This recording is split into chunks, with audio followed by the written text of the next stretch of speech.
Olá, caros amigos do YouTube, eu sou Kátia Magalhães e sejam muito bem-vindos ao canal Chá com Debate, um espaço de interlocução livre e democrático na internet. Em primeiro lugar, eu gostaria muito de agradecer aos comentários, sugestões, observações que vocês gentilmente teceram. Inclusive, já tomei nota de duas dicas dadas por um grande amigo meu, músico, já inscrito no canal, sobre temas ligados à arte e que certamente serão tratados ao longo desse semestre, no mais tardar ao longo do ano. Outro recado para vocês: até sexta-feira eu pretendo gravar vídeos sobre alguns filmes, a saber, 5 filmes indicados para diferentes categorias da premiação do Oscar, a saber, os filmes Parasita, Coringa, 1917, Era uma Vez em Hollywood e Democracia em Vertigem, que são filmes de forte conteúdo, com grandes alusões a temas políticos, sociais, e eu acho que a gente pode suscitar bons debates em torno desses filmes. Bom, vamos ao assunto tema de hoje, que é um assunto muito delicado, trágico, diria eu, que é a crise de abastecimento de água na cidade do Rio de Janeiro. Quem vive na nossa cidade, sabe que há mais de um mês nós vivenciamos uma situação patética de uma água nos nossos filtros, nas nossas torneiras, que está completamente insalubre, com péssimo odor, muitas vezes com coloração alterada, e que todos já sabem, já é uma água imprópria para uso, é uma água que não é potável. Diante desse quadro gravíssimo, que custaram casos de internações a pessoas com disenteria, com gastroenterite, o que fez o nosso governo do Estado? Primeiramente, o governo do Estado contestou, disse que a água estava completamente própria para uso, que nós deveríamos sim ingerir. Essa foi a recomendação do governo, uma recomendação criminosa, que, claro, nós não conseguimos seguir porque a água está em péssimo estado.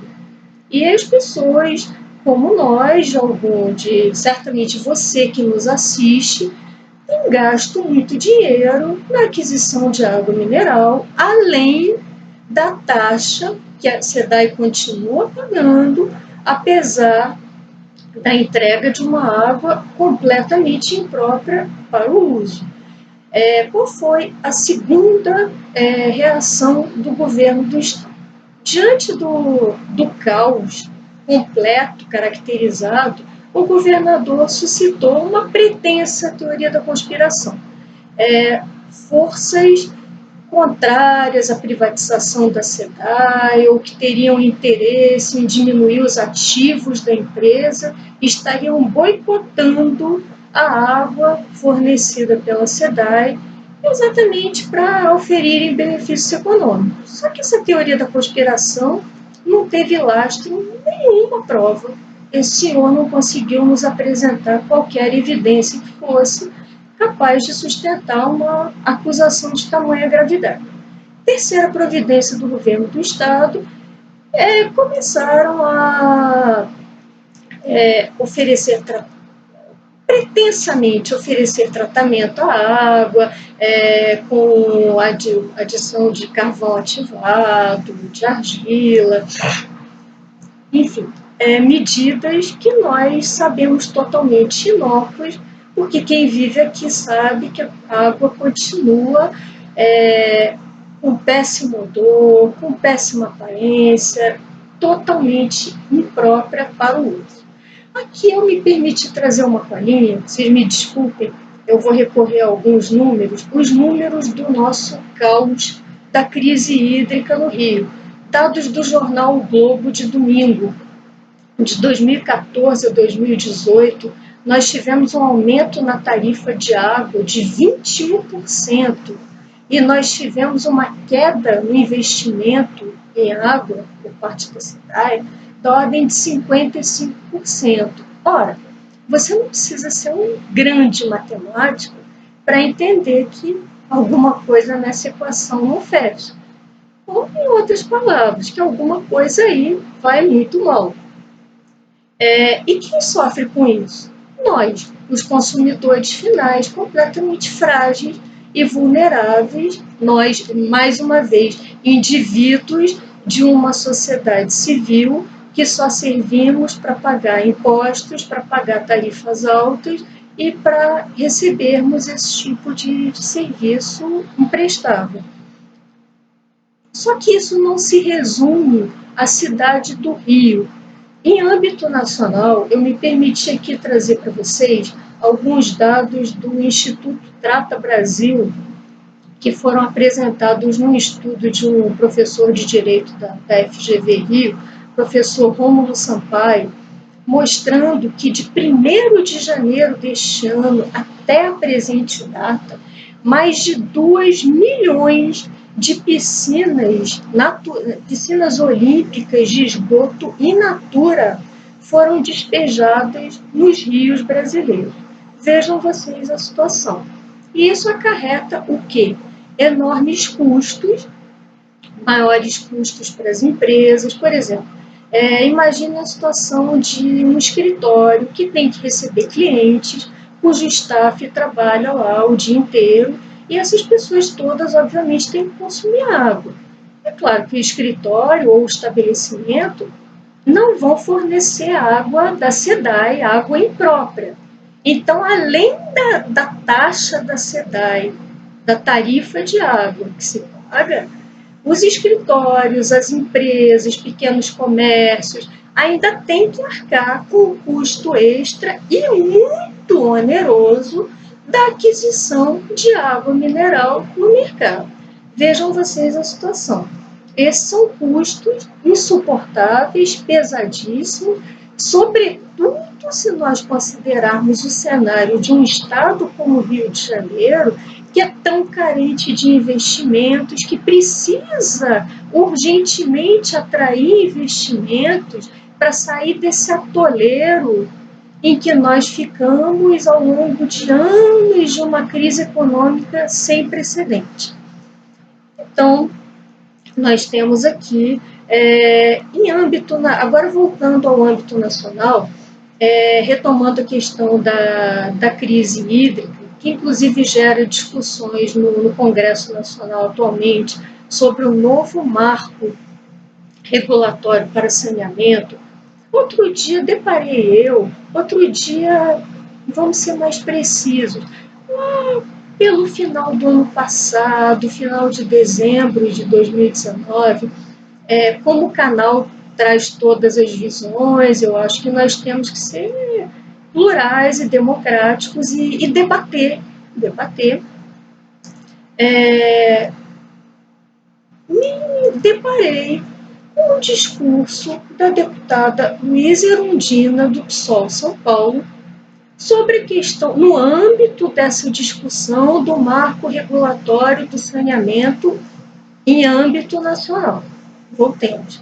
Então, o discurso da deputada. Eu me permito trazer para vocês aqui 2 frases que muito me marcaram pela sua total falta de sentido, e eu reproduzo, para isso eu leio, para evitar ser eventualmente traída pela memória, me perdoe, mas vamos lá.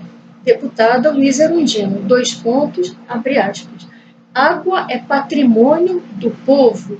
O pior é colocar esse bem público nas mãos do capital. Temos aí 2 frases. Frase número 1. Água é patrimônio do povo. Essa frase em si é uma obviedade. Talvez o que ela tenha querido dizer é: a água está aí como um bem para ser utilizada pelo povo. Eu acho que isso é o maior, nenhum ser humano precisa dizer isso. Agora vamos realmente a frase que não faz sentido algum. O pior é colocar esse bem público nas mãos do capital. Número um, parece que na imaginação, no cenário idealizado pela deputada, nós vivemos em casas ou em prédios onde nós tenhamos acesso fácil a poços de água pura, limpinha, completamente potável, e que basta que nós desçamos da nossa unidade, no caso dos prédios, ou que nós saiamos das nossas casas para pegar alguns baldes de água e levarmos para o nosso próprio consumo. Só que não é essa a realidade dos grandes centros urbanos. O que acontece é que os prédios, as casas, onde se concentram as populações das grandes cidades, ficam distantes dos rios que abastecem essas populações de água. Então, para isso, nós necessitamos de pelo menos duas etapas. Alguém que colete e trate essa água, que permita que essa água seja potável, própria para o uso humano, e em seguida toda uma logística para transporte dessa água para que chegue até o consumidor final. Então, é claro que para essas duas atividades, nós necessitamos de capital, sim, nós necessitamos de equipamento, de mão de obra. Seria quase que uma ingenuidade infantil pensar o contrário. E se a deputada acha que o pior seria colocar esse bem público nas mãos do capital, ela se engana, porque, na verdade, já está há muito tempo que a SEDAI é uma empresa, veja, a SEDAI não é uma autarquia, não é um ministério, a SEDAI é uma sociedade de economia mista com fins lucrativos, ou seja, tem um capital social, tem sócios, então a água está sim nas mãos do capital. A diferença entre a SEDAI e outras empresas que estão aí no mercado é que o sócio controlador da SEDAI, como sociedade de economia mista, é o Estado, e não sócios privados.